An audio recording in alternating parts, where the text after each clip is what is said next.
Very important review scores, game updates, and a new performance graphics mode for Nintendo Switch 2 leaking. Good morning, Mario, and good morning, Switch fans. We've got a lot to discuss, and I want to dive straight in. Although I probably drive way more than I dive, and I drive better than I dive. I've always thought of myself as a good driver.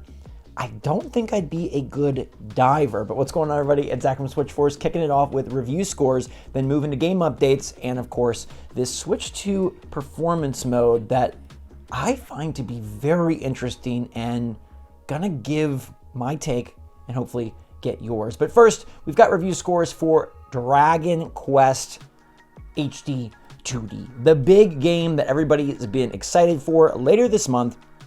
Looking gorgeous as ever, but not running gorgeous on the Switch.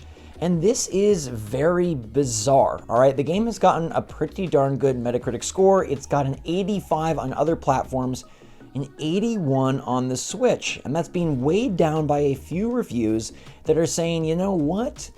This game strangely doesn't run that well. The game itself is very good. Obviously, Dragon Quest III is a great RPG, and the HD 2D is beautiful, but let's take this quote from Nintendo Life. The only drawback to all these gorgeous visuals is that the Switch notably struggles to display them at many points. We noticed sizable frame rate drops in nearly every town or village we visited. Every town or village has frame rate drops. Now, I know that this game is beautiful, but on my 2024 Nintendo Switch, I feel like an old/ancient JRPG that has been remade for the modern era, but in a pixel art style, it should be able to run. And they point out that Square Enix has been developing its HD 2D technology for at least 6 years now, and considering that previous HD 2D titles didn't appear to have the same problems on Switch, we can't help but wonder what went wrong here. And this is like the worm in the apple for me. I want to play every game I can on Switch. It's just how I'm conditioned, and I love my Pro Controller. I want to play anything I can with this. I love the portable nature. But I also have a Steam Deck, and it becomes harder and harder to not want to switch my games over to the Steam Deck version when I see stuff like this, like an HD 2D game having substantial frame drops in every village or town. That is kind of unacceptable to me, and it's just more the reason why we need a Switch 2. But at least the game of Dragon Quest III HD 2D Remake is very strong. I'm looking forward to playing, I think, tomorrow? It's coming out very, very soon. Reviews are strong, and while I have a soft spot for this HD 2D, I don't have a soft spot for performance issues, and man, I'm just kind of... The more time goes on, the more sick of it I get. It didn't bother me all that much years ago, but now it's kind of like, okay, like, we really can move past this. Now, LEGO Horizons is definitely doing something that is going in a different direction, I'd say. Very forward-thinking, as Sony has brought one of their major franchises, one that they frankly love to pour money into, and just remade or remastered the first game on PS5. They're giving us LEGO Horizon Adventures on Nintendo Switch. And review scores for this game are pretty middling, but I think they're a bit unfair, as I've been playing the game myself, and I'm really liking it. And I know LEGO games typically are like, oh, it's just kind of like a fun thing for the family. I think the way that they have taken the Horizon story and made it comedy is really, really clever. I think it's gorgeous, even on the Switch. I think it looks really good, and it captures the essence of the Horizon world, in my opinion, maybe better than any LEGO game has. Like, LEGO combat is typically pretty simple, but the way that they've incorporated combat here with the different robo-dinos and the different ways that they attack and the different ways that you can attack them, I think it's pretty nifty. Is it like the next game in the Horizon franchise? Absolutely not, but I thought that was obvious. Apparently, some people didn't. There's a review from Nintendo World Report where they say, I enjoyed LEGO Horizon Adventures, but it would be inaccurate to say that this is a straightforward Horizon game. What? We knew from the jump this wasn't a Horizon game. It's a LEGO game taking the Horizon universe and LEGOifying it for the family. But as someone who's played Horizon, I find a lot of fun and a ton of comedy in how they have made this game so darn silly, but in like a respectful, cool, fun way, and one that clearly pays homage to the franchise and delivers what I think is a gorgeous looking awesome Lego adventure. It's not going to be for everybody, but I do think it is one of the strongest third-party titles to release this year, and I think it performs well. So that makes me greatly question what went wrong with Dragon Quest III HD 2D Remake, because Horizon, I think, is utilizing way more nifty visual features and seems to run pretty darn good on Switch. The review scores are in the 7s. I think this is more of an 8th type game. I'll have coverage of it coming up later this week, but for now, those are the review scores for the week. Which games are you picking up, or are you happily skipping both them? There's also Tetris Forever that got, I think, the highest, like an 83, 85, same I guess as Dragon Quest, but without the performance issues as far as I'm aware. So let me know what you're picking up this week if you're grabbing anything. And on we go to a game that really was not grab worthy at the beginning, but I gotta applaud them and give them at least 30 seconds to say, GTA Trilogy, wow, you've come a long way, you've grown up. And it got another big substantial update where they're adding fog back into the game and making this trilogy something worth picking up potentially. It came out a long while ago and it was frankly awful upon its release. It took them a while to patch a ton of things in, and they tried to improve it, but to show that they're still improving the game and still concerned with making it the best version of the GTA trilogy, I never expected that. I never would have believed that.